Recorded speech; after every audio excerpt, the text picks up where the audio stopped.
2020年以降社会現象化したエイペックスのブームを通じて、外部との交流が活発化した2次3次ですが、一方で新たな公式番組や歌謡祭などグループ内の活躍の場も充実していき、あいにくのオンライン開催となった二次フェスもこの先のイベントの進化の兆しを見せました。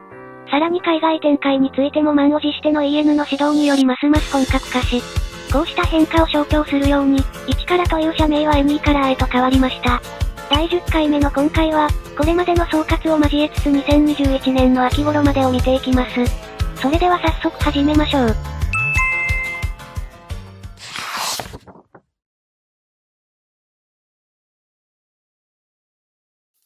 社名変更から1ヶ月後の2021年6月18日、とあるプロジェクトの始動が告知されます。それがバーチャルタレントアカデミー、通称 VTA です。VTA はオーディションで選ばれた受講者をタレントとして育成する機関ですが、一般的な養成所とは異なり受講料がかからず、採用プロセスの一環という側面が強いのが特徴です。チャレンジ枠的な意味ではかつてのシーズと同種の試みと見ることもできますが、獅子の子落としのように、世に放った種から才能が芽を出すのを待つ体制だったシーズとは対照的に、才能を育てられる環境を作ることで持続可能性を高める狙いが VTA にはあったようです。ちなみに当時の2次3次はかつてのラッシュが嘘のように新人デビューの感覚が空いており、EN では早くも2期生がデビューする一方で、そろそろ日本でも新人をと強く待望されていた中、VTA とは関係なく7月19日に、満を持して約1年ぶりの新人がデビューして大きな注目を集めました。エデン組と呼ばれるこの新人たちへの期待は凄まじく、全員がわずか数日で登録者10万人を突破し、特にレオス・ヴィンセントは色々と見通しが甘い初配信が逆に大きな話題を呼びました。なおエデン組以降は、VTA を経て次の新人がデビューするまでまたしばらく間が空くことになります。ちなみにこの時期の配信業界の状況はというと、依然として APEX ブームの延長線上で、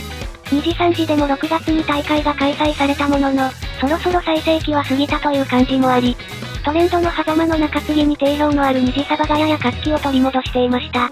当初は常に人が行き交う広場のような場所だった二次サバですが、歴史を積み重ねるうちにイベント会場や観光地としての側面が強くなってきていた中、7月頃に結城千尋の発案で始まった大型建築は、結果的にその流れの一つの到達点となりました。建築ガチ勢と名高いイブラヒムの評判を聞きつけた結城千尋が、配信中にお城の建築協力を依頼したところ、これに快諾したイブラヒムがかねてより温めていた構想を組み込み、壮大なスケールの計画となります。それぞれ得意とする建築と聖地を分担する中に、ラトナキティも加わって何もしてねえの共同作業となり、さらには他のライバーからも物資やインフラなど、二次サバの総力を結集して見事完成に至りました。その後も城下町の開発が続くこの天空城は、今も鉄板の観光スポットとして親しまれています。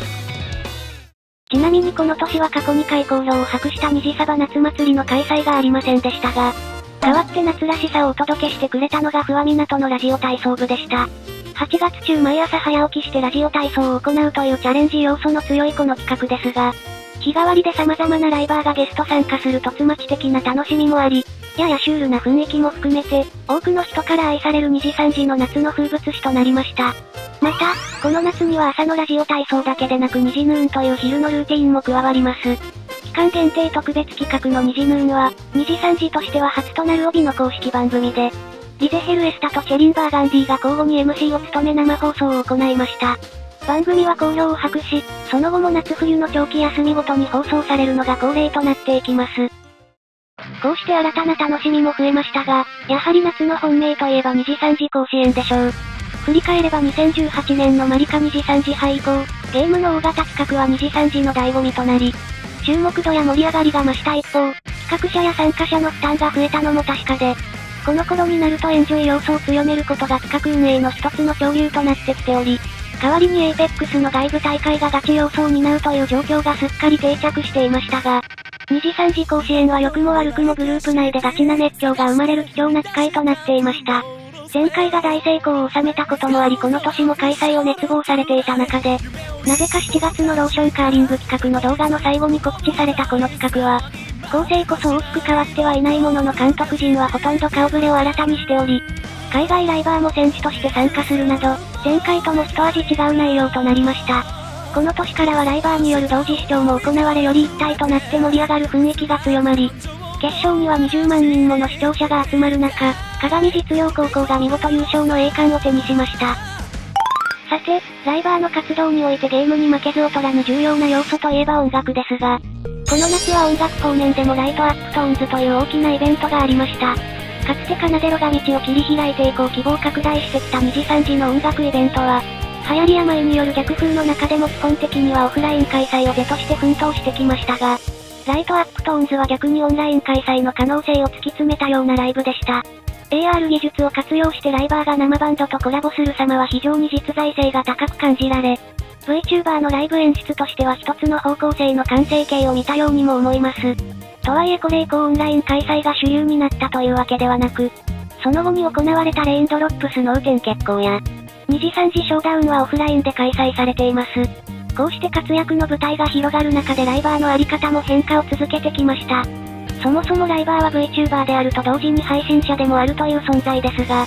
初期の頃は相対的に VTuber コミュニティとの一体性が高く文化もある程度共通していました。しかし特に APEX の流行以降は配信者としての側面が強まって VTuber 以外との交流も定着し、活動の多様化やリスナー層の変化を経て広い意味でタレント性が強まったようにも思います。そしてその先頭を走るクズ派は9月に2時3時初の登録者100万人を達成しました。この頃のクズ派は各界の大物とコラボを行う機会も多く対外的な活躍が目立っていましたが、9月に行われた2時3時ポケユナ大会では大会全体の盛り上げに積極的に貢献し、リーダーとしてもチームを優勝に導くなどグループ内でも頼れる存在となっていました。クズ派の人気は2時3時における男性ライバーの躍進の象徴とも言えますが、10月21日には、さらにその流れを推し進めるように男性ユニットのロフマオが結成されます。ロフマオは鏡隼人、剣持東也、不破湊、海田春というメンバーで構成されており、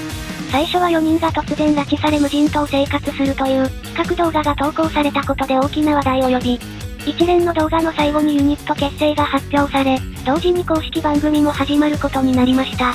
2時3時はグループの成り立ち的にももともとライバーのセルフプロデュースが基本で、ユニットについても多くは配信活動の中から自然発生的に出来上がるものでしたが、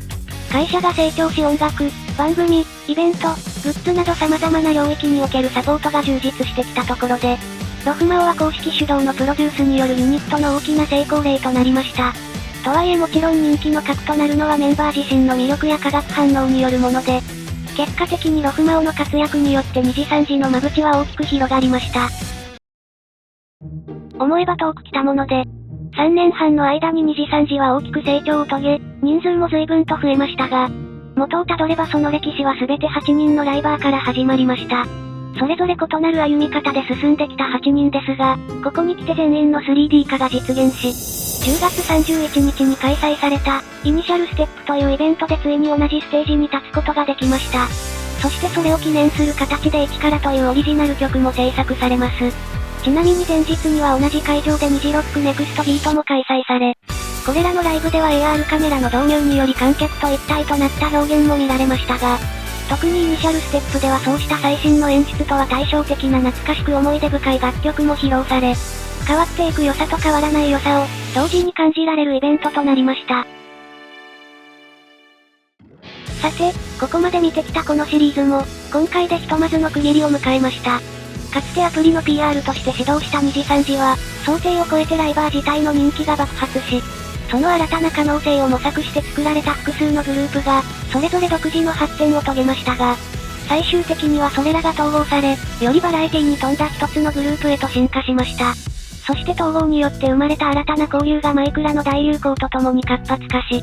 その賑わいを盛り立て続けるように怒涛の勢いで新人がデビューしていきました。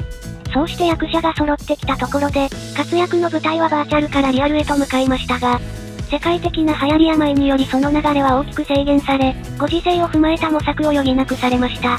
しかし結果的にはこの逆境を追い風に変えて配信への注目度は飛躍的に高まっていき、交流の範囲も VTuber という枠組みを超えて広がり、リスナー層や取り巻く環境も大きく変化しました。こうした大きな流れを経てたどり着いた先にも、10本じゃわからない歴史がまだまだ続いており、2時3時はこれからも新しい今を生きていきます。